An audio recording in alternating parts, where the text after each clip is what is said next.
I've been a member of this church since 1956. 1942. 1969. When I was 5, I was 12 years old. I've attended this church my entire life. I was born here in this church. Cedarville has taught me the importance of church family. Everybody was really friendly and nice to me. Many people in this congregation that we became very good friends with. I got to know everybody, and it was perfect.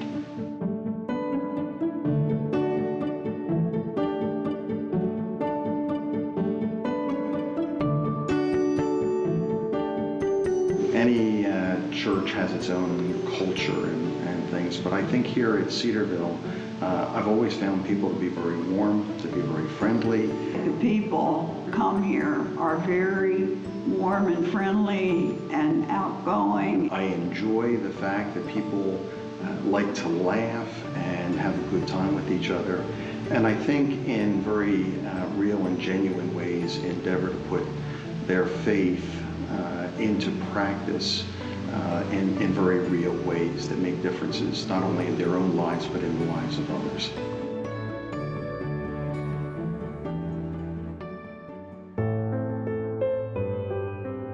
I feel like whenever there's a need in the community, Cedarville does step up to whatever the need is.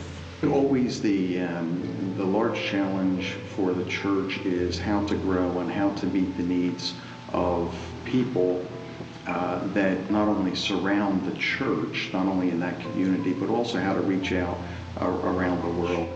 I preached my first sermon on Sunday morning, and on Thursday, Hurricane Agnes hit. Hurricane Agnes was a significant experience where the church responded to a time of absolute, incredible, disaster.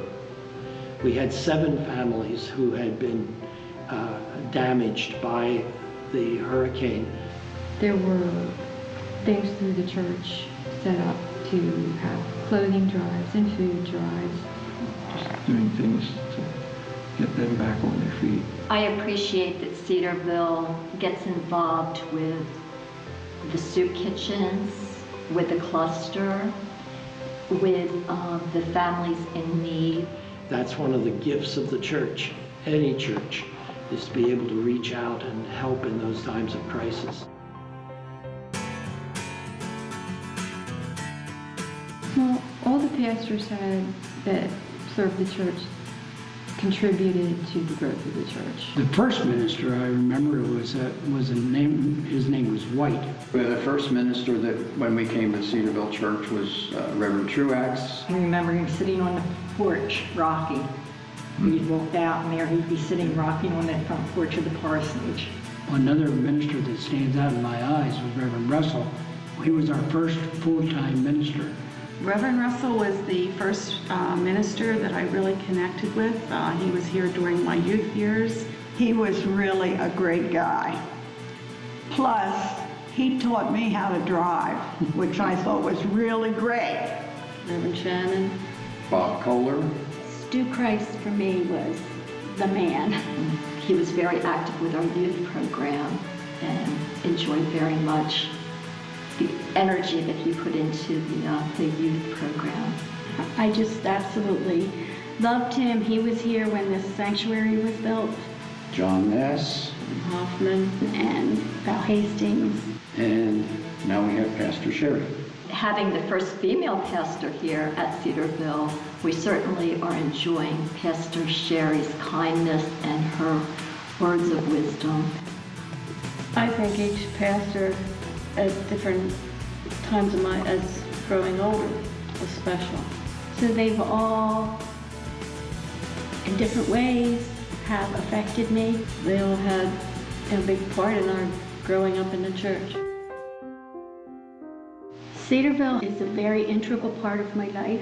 There wasn't a distinction between family and church and school. Practically, it was all just one. I mean, the church has been a part of my life as long as I can remember. Well, when we first came here, Sanctuary was up where the nursery school is now. Well, when I started here, it was just the main church and I guess what we considered the annex, and that's where we always went for Sunday school. Come here and associate with the other boys and girls, and just a fun time, and still learn about God and the rights and wrongs. And it wasn't like it was a big chore to do. I sang in the choir, junior choir, youth choir, senior choir. They counted on me to help with the outside landscaping of the church. That I always enjoyed doing. One of the things I found very interesting was looking back into the history of the church, that one of the first accounts of Cedarville Church in the local newspaper was an account of a children's jubilee. I think when Glenn Fisher was here, there were some people that got together and felt we should have family retreats. We started eventually going to what is Camp Fernbrook, and my kids absolutely loved it. It was like, for them, one of the most important times in their lives to get together with their friends. We used to do little shows over in the Grange, and Bob Kohler was always a part of it. He stood in the middle of a bunch of girls and sang My Funny Valentine, and I'll never forget it. The Boy Scout troop was one of my responsibilities, and so occasionally I would be here and meet with the Boy Scouts, see them in summer camp, and it was a very active Boy Scout troop. What I enjoyed most was the youth group and all the fun we had together. As I think back on my days at Cedarville, was a lot of family. We used to have Sunday school picnics, which were really, really exciting and dramatic. You had them out in the front lawn here, and with tables, just tables of food. And Also, the small classes that they offer as far as Bible studies, these have been very beneficial to me. Many good friends that still attend here. Some very good times, I'll tell you. Forever friendships made that mean the world to me. it is a family. We just had a lot of fun.